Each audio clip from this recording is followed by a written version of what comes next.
الله الرحمن الرحيم.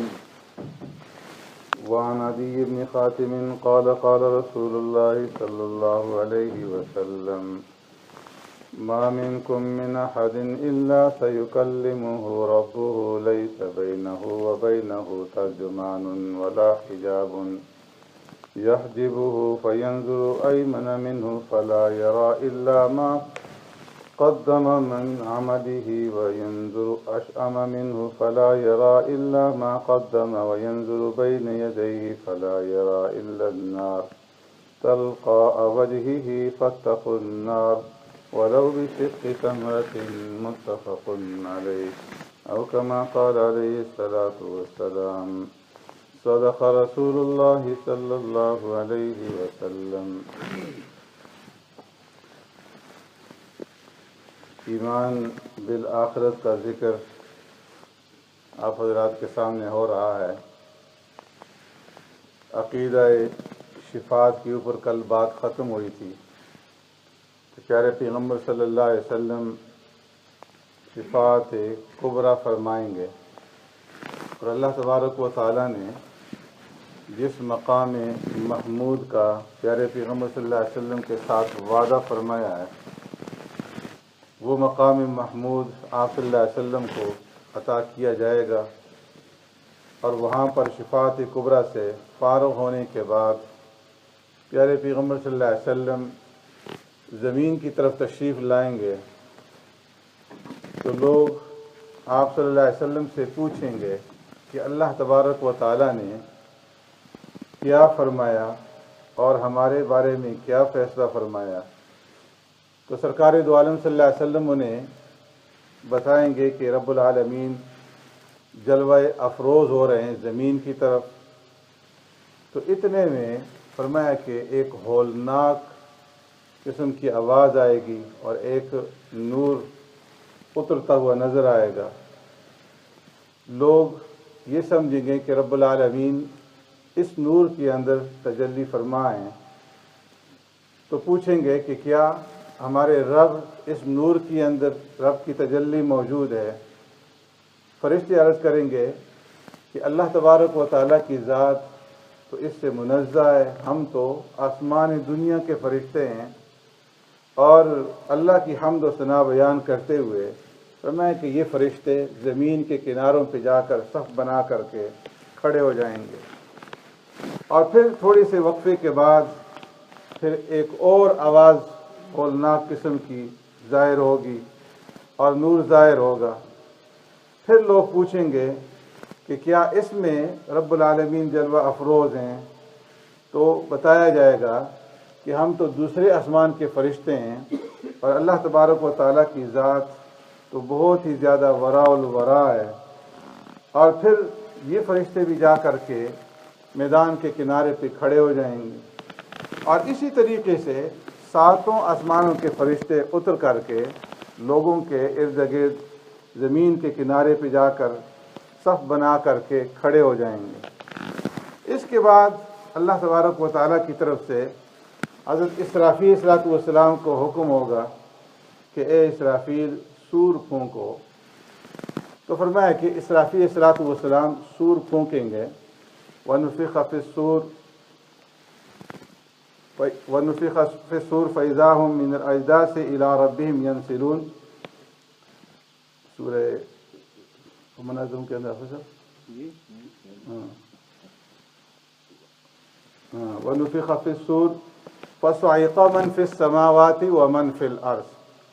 فرمایا کہ اسرافیل علیہ السلام سور پھونکیں گے تو فَصَعِقَ مَن فِي السَّمَاوَاتِ وَمَن فِي الْأَرْضِ إِلَّا مَن شَاءَ اللَّهُ. تو جو مخلوقات آسمانوں کے اندر ہوں گی اور جو زمین کے اندر ہوں گی وہ سب بے ہوش ہو جائیں گے. الا من شاء اللہ، مگر جسے اللہ تبارک و تعالیٰ چاہیں گے اس بے ہوشی سے محفوظ رکھیں گے. اور روایات سے معلوم ہوتا ہے کہ وہ حضرت موسیٰ علیہ السلام ہوں گے کہ وہ اس بے ہوشی سے محفوظ رہیں گے اور باقی ساری مخلوقات جو ہیں وہ بے ہوش ہو جائیں گی. اور پھر اللہ تبارک و تعالیٰ کا عرش 8 فرشتے جو ہیں وہ اٹھا کر کے زمین کی طرف آئیں گے. اللہ تبارک و تعالیٰ کی تجلی اس کے اوپر ہوگی.